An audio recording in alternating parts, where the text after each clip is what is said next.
Flashback. তো hello বন্ধুরা, চলে এসেছি নতুন একটা ব্লগে। আশা করি তোমরা খুবই ভালো আছো। সো আল্লাহর রহমতে আমিও খুবই ভালো আছি। তো আজকে আমরা যেতে চলেছি হাসনাবাদ। ওখানে আসেন ভাঙড়ের বিধায়ক পীরজাদা নওশাদ সিদ্দিকী ভাইজান। তো চলো ওখানে গিয়ে কী হয় আপনাদেরকে দেখাবো। তো তার আগে এখনও যারা সাবস্ক্রাইব করেন সাবস্ক্রাইব করো। তো কী করছো ভাই, দেখো এত সুন্দর ভিডিও দিচ্ছি ভাইজানের, এত কষ্ট করে আমরা ভিডিও দিচ্ছি আপনাদের জন্য। আর আপনারা সত্যি কি বলবো, আস্তে আস্তে রিচ এত কমে যাচ্ছে কেন? ভাইজানে কি এত মানে ভালোবাসা মানুষরা কি কমে গেছে? আমি যত সময় দেখি তখন ভাইজানের ফ্যান ফলোয়ার বাড়ে, তো এখন এত তাড়াতাড়ি ভিউজ কমে যাচ্ছে ভাই, সত্যি ভাবতেই পারি না যে ভাইজানে ভিডিও করতে করতে এখন হঠাৎ এরকম রিচ কমে যাচ্ছে। খুবই কষ্ট লাগে যখন ভিডিও বানিয়ে ভিউজ না আসে।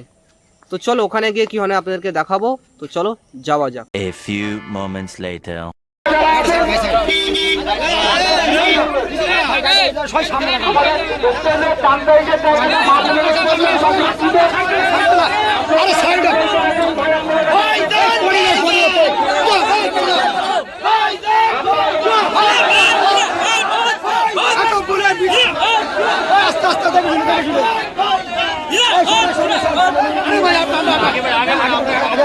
উল্টা পড়ে যাবে ভাই।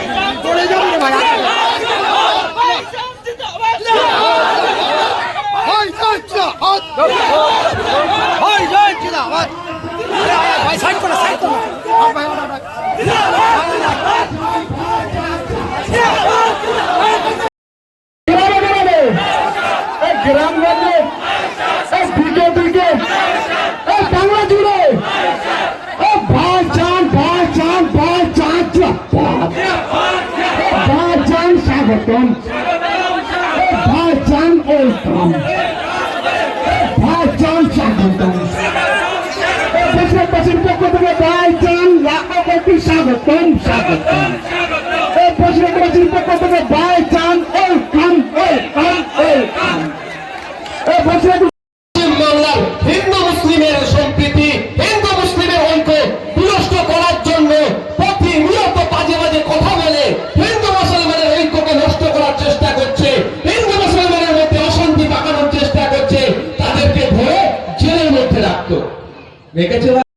তাহলে আমি বক্তব্য শেষ করে চলে যাবো ভাই।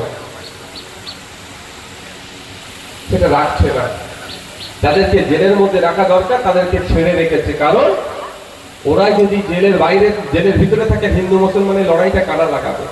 আমাদের জনগণকে দায়িত্ব নিতে হবে যে হিন্দু মুসলমানের মধ্যে যারা লড়াই লাগাতে আসবে, হিন্দু মুসলমান নির্বিশেষে তাদেরকে জবাব দিতে হবে। গণতান্ত্রিক প্রক্রিয়ায় হবে তো ভাই? আর না মনে হবে ও অমুক ও নওশাদ সিদ্দিকী মুসলমান হয়ে কথা বলে চলে গেল, হিন্দুদের দুটো গাল দিল, ভালো কথা। আমি যদিও দিইনি, আমি উদাহরণের জন্য বলছি। চুপ করে যাবেন মুসলমান বলে, একদম নয়। আর কেউ বলবে শুভেন্দু অধিকারী এসে মুসলমানদের দুটো বাজে কথা বলে চলে গেল, আমি হিন্দু, আমার ভালো লাগছে, একদম নয়। ও শুভেন্দু অধিকারী নওশাদ সিদ্দিকী জানবেন ধান্দাবাজি করছে নিজের ক্ষমতায় টিকে থাকার জন্য, নিজের দর বাড়ানোর জন্য। আপনাদের হিন্দু মুসলমান ঐক্যবদ্ধ হয়ে যারা ধর্মকে নিয়ে খিল্লি করবে, ধর্মের বিরুদ্ধে কথা বলবে, ধর্মে লাগিয়ে দেওয়ার চেষ্টা করবে, তাদের বিরুদ্ধে আমাদের লড়াই করতে হবে। বন্ধুগণ, আজকে তিনটে বিষয় নিয়ে আজকে আলোচনা।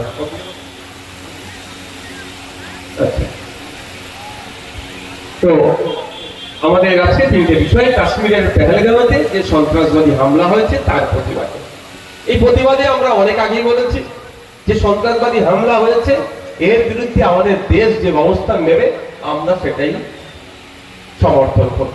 শুধু দেখে দেখে মানুষকে খুন করে গায়েব হয়ে গেল, 2 ঘন্টা পরে রেস্কিউ টিম এসেছে, অর্থাৎ ফোর্স এসেছে ওদেরকে উদ্ধার করতে। 2 ঘন্টা কেন ফোর্স আসলো না? এ প্রশ্ন থাকবে না? এ প্রশ্ন করতে হবে না? এ প্রশ্ন শুভেন্দু অধিকারীকে করতে হবে। এই প্রশ্নের উত্তর শুভেন্দু অধিকারীকে দিতে হবে। এই প্রশ্নের উত্তর মোদীকে দিতে হবে।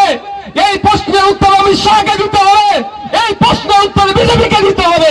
এই প্রশ্নের উত্তর ভারত সরকারকে দিতে হবে যে 2 ঘন্টা ধরে হয় আমাদের ফোর্সকে খবর দেওয়া হয়নি, নাহলে আমাদের ফোর্সকে আসতে দেয়নি, তাহলে হয় খবর দেয়নি, আসতে দেয়নি। কারা এর মধ্যে ছিল সেটাও খুঁজে বার করতে হবে, তাদের বিরুদ্ধে ব্যবস্থা গ্রহণ করতে হবে।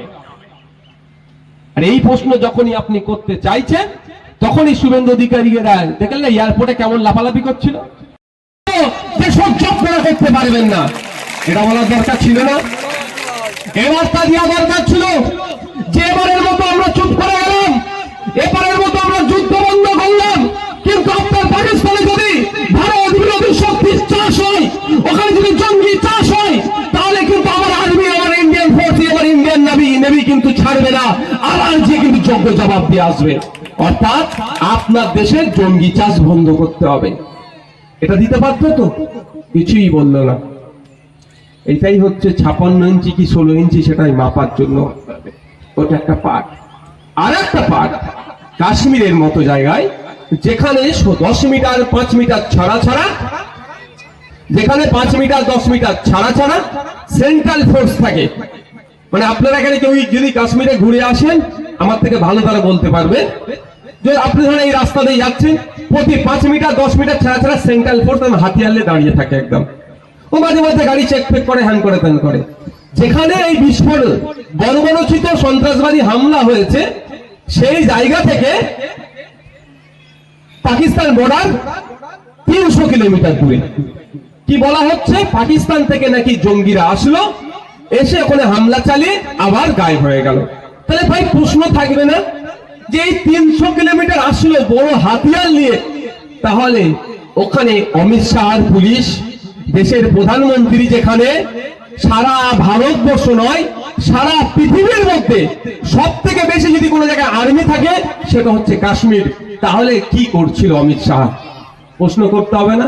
তাহলে তো মোদীকে প্রশ্ন করতে হবে, অমিত শাহকে, বিজেপিকে উত্তর দিতে হবে যে কি করছিল আপনার ইন্টেলিজেন্স, আপনার র, আপনার এনআইএ, কাশ্মীরের আপনার ইন্টেলিজেন্স অনেক লেয়ারের সেখানে গোয়েন্দা দপ্তরের মানুষজন আছেন বিভাগের, তারা তাহলে ফেলিওর।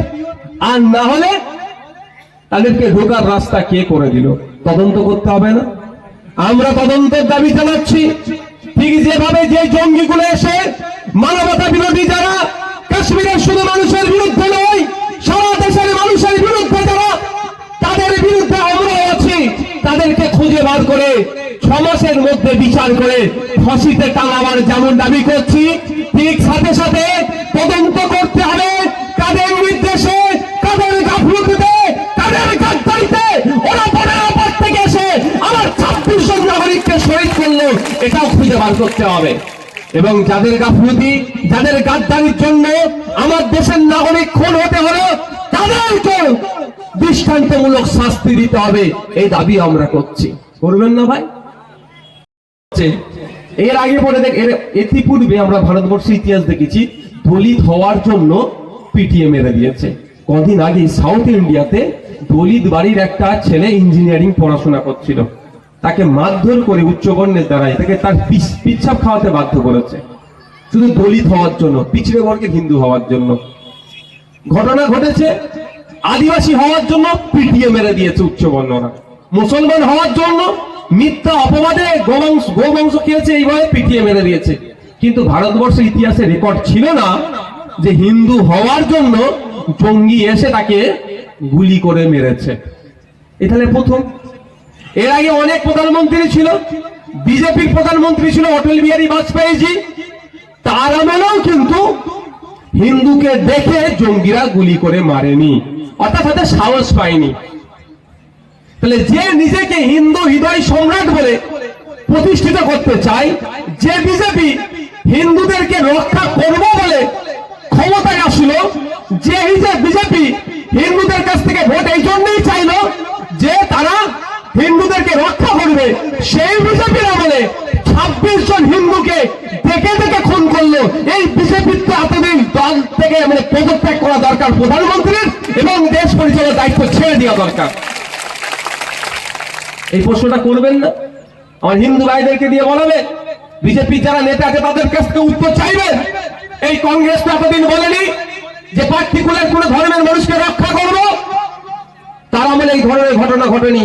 তোমরা বলেছো হিন্দুদের রক্ষা করব, হিন্দু বিপদে আছে বলেছিলে, কিন্তু ইতিপূর্বে এত বিপদে থাকেনি দেশ স্বাধীন হওয়ার পর থেকে যতটা বিপদে মোদির আমলে আছে, এখনকার বিজেপির আমলে আছে। আমি বারবার বলে এসেছি, হিন্দুদের রক্ষা করবার কথা বললেও আপনার আমার এলাকার যিনি হিন্দু মানুষ আছে জিজ্ঞাসা করুন, 10 বছর আগে যার ব্যবসা যতটা ছিল এখন তলানিতে চলে যাচ্ছে। কিন্তু বিজেপির নেতাদের ছেলেগুলো দেখুন আইসিসির টপে চলে গিয়েছে। ভালো কথা, গিয়েছে ভারতবর্ষের একজন মানুষ, আমার অত বিরোধী নয়, কিন্তু যে জীবনে ব্যাটে আর বলে হাত দেয়নি সে আইসিসির চেয়ারে বসে আছে, বুঝতে হবে। তাহলে হিন্দু বিপদে বলে ক্ষমতায় আসলো, আপনার পাড়ার রাম কাকা রমেন কাকার অবস্থা দেখুন তলানিতে চলে যাচ্ছে। আবার অন্য এক হিন্দু আইসিসির চেয়ারম্যান পদে চলে যাচ্ছে। লাভটা কার হচ্ছে? রাজনীতি করা হিন্দুর লাভ হচ্ছে, আর ভোটার হিন্দুর ক্ষতি হচ্ছে। 2011 সালে দিদিমণি আপনাকে আমাকে ভুল বুঝিয়েছিল, কি বলেছিল? যে ক্ষমতায় নিয়ে আসো, মুসলমান বিপদে আছে, মুসলমানের শিক্ষা, স্বাস্থ্য, কর্মসংস্থান, সাচার কমিটির যে সুপারিশ, ওয়াকাফ যে সম্পত্তি বেহাত হয়েছে সব উদ্ধার করে দেবো, বলেনি ভাই? এখন কি দেখছে? উদ্ধার হয়েছে? আপনার এলাকার মুসলমান যারা আছেন এখানে বুকে হাত দিয়ে বলুন তো, 2011 সালে যে জায়গায় ছিলেন তার থেকে খারাপ জায়গায় না ভালো জায়গায় আছে? বলেন। খারাপ জায়গায় আছে। সব থেকে বড় খারাপ জায়গায় কি বলুন তো? আজকে হিন্দু মুসলমানের মধ্যে রেষারেষি ঢুকিয়ে দিয়েছে এই মমতা ব্যানার্জি।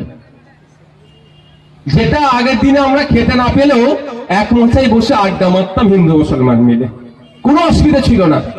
এখনো তো খেতে পাচ্ছি না, এখন ওই এক মাছাতে বসাটাও দূরে সরিয়ে দিয়েছে। তার অন্যতম প্রধান কারিগর হচ্ছে তৃণমূল। এই যেদিন থেকে মমতা ব্যানার্জি মাথায় ঘুমটা দিয়ে ইফতার করা শুরু করেছে সেই দিন থেকে হিন্দু মুসলমানের মধ্যে লড়াই ঢুকিয়ে দিয়েছে। ভাই আপনার ইচ্ছা না আপনি মুখ্যমন্ত্রী আসুন না, হিসাব না পড়ে আসলে কি আপনাকে আমরা ঢুকতে দেবো না? ভাই দেবেন নাকি? একজন হিন্দু ধর্মের মানুষ যদি কপালে তিলক কেটে এসে এখানে বসে, আমি তাকে বারণ করবো? তার ধর্মীয় পরিচয়। আমার একটা হিন্দু মা যদি এসে সিঁদুর পরে এখানে বসে, তাকে বারণ করবো? ঠিক একইভাবে একটা আমার মা যদি এখানে বোরখা পরে এসে বসে, তাকে বারণ করবো? কেউ করা যায় না, কারণ তার ধর্মীয় পরিচয়। কিন্তু আমাদের স্টেজে আসলে আপনাকে হিন্দু হলে আপনাকে সিঁদুর মুছে আসতে হবে, মুসলমান হলে আপনাকে বোরখা খুলে আসতে হবে, এরকম কিছু ব্যাপার আছে কি? এটা করাই মানে জানবেন ধর্ম, এটা ধান্দাবাজি কিছু চলছে, কিছু ধান্দাবাজি চলছে। তো হিন্দু মুসলমানের মধ্যে বিভেদেরা বেশি ঢুকিয়ে দিয়েছে। তা বন্ধুগণ, বিজেপিকে প্রশ্ন করতে হবে যে তোমার আমলে দেখে দেখে 26টা হিন্দুকে কিভাবে খুন করলো, এর জবাব তো তোমাকেই দিতে হবে। এর উত্তর না দিতে পেরে উত্তরাখণ্ডের একজন গরিব মুসলমান ভ্যান চালককে ধরে টানাটানি করছে, কোন মুসলমান চা দোকানদারকে, কোন মুসলমান রং মিস্ত্রিকে, কোন মুসলমান ভ্যান চালককে, এরা সারা ভারতবর্ষ ধরে জুড়ে ধরছে, তারপর অত্যাচার করছে। এদের ধরার প্রশ্ন দরকার ছিল দেশের প্রধানমন্ত্রীকে জিজ্ঞাসা করার, বিজেপি পার্টিকে জিজ্ঞাসা করার। এরা সেটা না পেরে গরিব মুসলমানদের উপরে অত্যাচার নামিয়ে আসছে।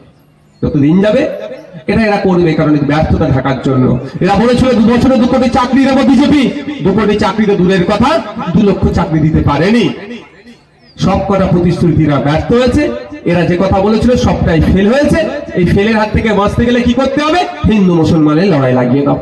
আমাদের সজাগ সতর্ক থাকতে হবে, আমাদের আওয়াজ তুলতে হবে, দেশের প্রধানমন্ত্রীকে দায়িত্ব নিতে হবে, দেশের স্বরাষ্ট্রমন্ত্রীকে দায়িত্ব নিতে হবে যে আগামী দিনে আমার দেশে এই ধরনের কোনো অরাজকতা হবে না, কোনো সন্ত্রাসবাদী হামলা হবে না। এই দায়িত্ব আপনাদের নিতে হবে এবং পাকিস্তানকে বলিষ্ঠ কণ্ঠে উত্তর দিতে হবে যে আগামী দিনে আপনার দেশ থেকে কেউ এসে আমাদের দেশে ঢুকে নোংরামি করবে, তাহলে কিন্তু আমরা আর ছেড়ে কথা বলবো না।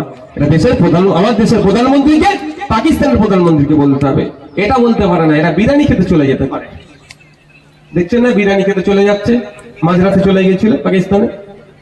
দ্বিতীয় যেটা আছে, সো আজকের ব্লগটা এই পর্যন্তই। কেমন হয়েছে ব্লগটা কমেন্ট করবেন। আর বিধায়ক নওশাদ সিদ্দিকীর ভিডিওটা কি ভালো লাগে? যদি ভালো লাগে তাহলে কমেন্ট করতে ভুলবেন না। আর এই ধরনের ভিডিও কে কে দেখতে চান সবাইকে বলছি কমেন্ট করো ভাই। দেখো এত সুন্দর সুন্দর ভিডিও আপনাদের জন্য নিয়ে আসি প্রতিদিন, বিধায়ক নওশাদ সিদ্দিকীর ভিডিও, যাকে দেখার জন্য হাজার হাজার লক্ষ লক্ষ মানুষ অপেক্ষা করে। সেই বিধায়কের ভিডিও দিচ্ছি, তারপরেও আপনারা কেউ ভালোভাবে কমেন্ট করছেন না। তো ভিডিওটা একটু শেয়ার করো। তো সবাইকে বলবো বিধায়ক নওশাদ সিদ্দিকীর ভিডিও নিশ্চয়ই আপনাদের ভালো লাগে, নাহলে এত মানুষ ভিডিও দেখে, এতটাও ভালো লাগে ভিডিওটা। আমি জানি ভিডিওটা ভালো হচ্ছে কি না জানি না, তারপরেও যদি ভালো লাগে কমেন্ট করবেন আর বেশি করে শেয়ার করবেন। তো আজকে ব্লগটা এই পর্যন্তই, দেখাচ্ছে নেক্সট একটা ব্লগে। ততক্ষণ সবাই ভালো থাকুন, সুস্থ থাকুন, সবাইকে অসংখ্য ধন্যবাদ।